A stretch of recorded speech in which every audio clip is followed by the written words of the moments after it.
आज हम लोग जानेंगे अर्जुन और कृष्ण युद्ध का प्रमुख कारण इस वीडियो में। यदि वीडियो अच्छी लगेगी तो वीडियो को लाइक करना, चैनल को सब्सक्राइब करना। तो वीडियो शुरू करते हैं। एक बार महर्षि गालव जब प्रातः सूर्यार्घ्य प्रदान कर रहे थे, उनकी अंजलि में आकाश मार्ग में जाते हुए चित्रसेन गंधर्व की थूकी हुई पीक गिर गई।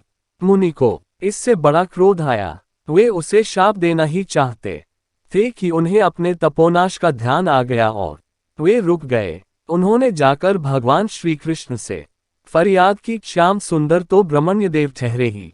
झट प्रतिज्ञा कर ली 24 घंटे के भीतर चित्रसेन का वध कर देने की। ऋषि को पूर्ण संतुष्ट करने के लिए उन्होंने माता देवकी तथा महर्षि के चरणों की शपथ ले ली। गालव जी अभी लौटे ही थे कि देवर्षि नारद वीणा झनकारते पहुंच गए। भगवान ने उनका स्वागत आतिथ्य किया। शांत होने पर नारद जी ने कहा, प्रभो, आप तो परमानंद कंद कहे जाते हैं। आपके दर्शन से लोग विषाद मुक्त हो जाते हैं, पर पता नहीं क्यों आज आपके मुख कमल पर विषाद की रेखा दिख रही है। इस पर श्याम सुंदर ने गालव जी के सारे प्रसंग को सुनाकर अपनी प्रतिज्ञा सुनाई। अब नारद जी को कैसा चैन आनंद आ गया। झटपट चले और पहुंचे चित्रसेन के पास। चित्रसेन भी उनके चरणों में गिर अपनी कुंडली आदि लाकर ग्रह दशा पूछने लगे। नारद जी ने कहा, अरे तुम अब यह सब क्या पूछ रहे हो? तुम्हारा अंतकाल निकट आ पहुंचा है। अपना कल्याण चाहते हो तो बस कुछ दान पुण्य कर लो। 24 घंटों में श्री कृष्ण ने तुम्हें मार डालने की प्रतिज्ञा कर ली है। अब तो बेचारा गंधर्व घबराया। वह इधर उधर दौड़ने लगा। वह ब्रह्मधाम, शिवपुरी, इंद्र, यम, वरुण सभी के लोकों में दौड़ता फिरा, पर किसी ने उसे अपने यहाँ ठहरने तक नहीं दिया।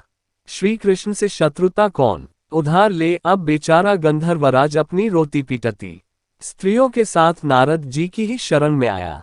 नारद जी दयालु तो ठहरे ही, बोले, अच्छा, यमुना तट पर चलो। वहां जाकर एक स्थान को दिखाकर कहा, आज आधी रात को यहाँ एक स्त्री आएगी। उस समय तुम ऊंचे स्वर में विलाप करते रहना। वह स्त्री तुम्हें बचा लेगी, पर ध्यान रखना, जब तक वह तुम्हारे कष्ट दूर कर देने की प्रतिज्ञा न कर ले, तब तक तुम अपने कष्ट का कारण भूलकर भी मत बताना। नारद जी भी विचित्र ठहरे। एक ओर तो चित्रसेन को यह समझाया, दूसरी ओर पहुंच गए अर्जुन के महल में सुभद्रा के पास। उससे बोले, सुभद्रे, आज का पर्व बड़ा ही महत्वपूर्ण है। आज आधी रात को यमुना स्नान करने तथा दीन की रक्षा करने से अक्षय पुण्य की प्राप्त होगी। आधी रात को सुभद्रा अपनी एक दो सहेलियों के साथ यमुना स्नान को पहुंची। वहां उन्हें रोने की आवाज सुनाई पड़ी। नारद जी ने दीनोद्धार का महात्म्य बतला ही रखा था। सुभद्रा ने सोचा, चलो अक्षय पुण्य लूट ही लूं।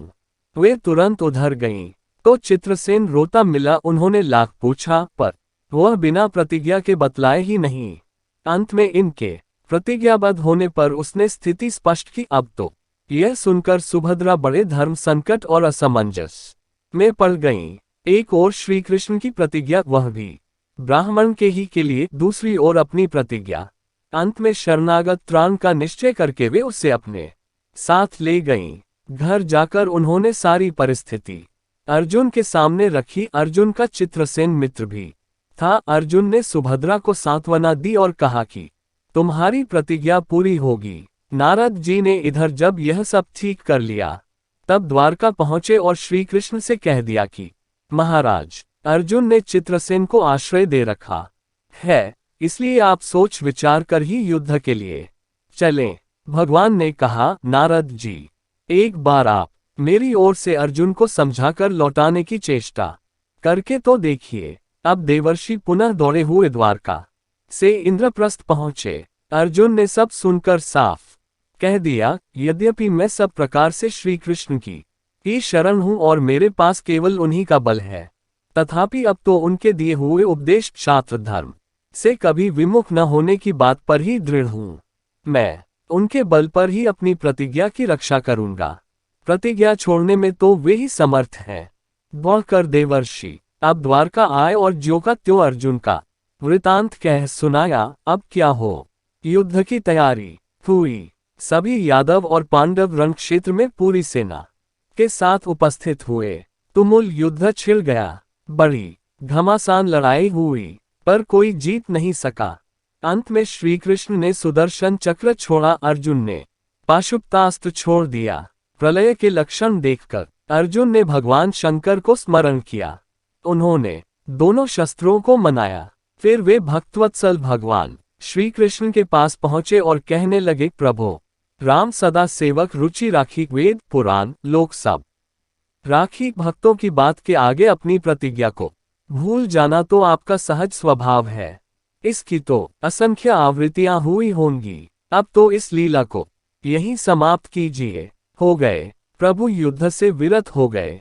अर्जुन को गले लगाकर उन्होंने युद्ध श्रम से मुक्त किया। चित्रसेन को अभय किया। सब लोग धन्य धन्य कह उठे, पर गालव को यह बात अच्छी नहीं लगी। उन्होंने कहा, यह तो अच्छा मजाक रहा। स्वच्छ हृदय के ऋषि बोल उठे, लो मैं अपनी शक्ति प्रकट करता हूँ। मैं कृष्ण, अर्जुन, सुभद्रा समेत चित्रसेन को जला डालता हूँ। पर बेचारे साधु बाण समाप्त ने ज्यों ही जल हाथ में लिया, सुभद्रा बोल उठी, मैं यदि कृष्ण की भक्त हूँ और अर्जुन के प्रति मेरा प्रतिव्रत्य पूर्ण हो तो यह जल ऋषि के हाथ से पृथ्वी पर न गिरे। ऐसा ही हुआ। गालव बड़े लज्जित हुए। उन्होंने प्रभु को नमस्कार किया और वे अपने स्थान पर लौट गए। तदनंतर सबो अपने अपने स्थान को पधारे।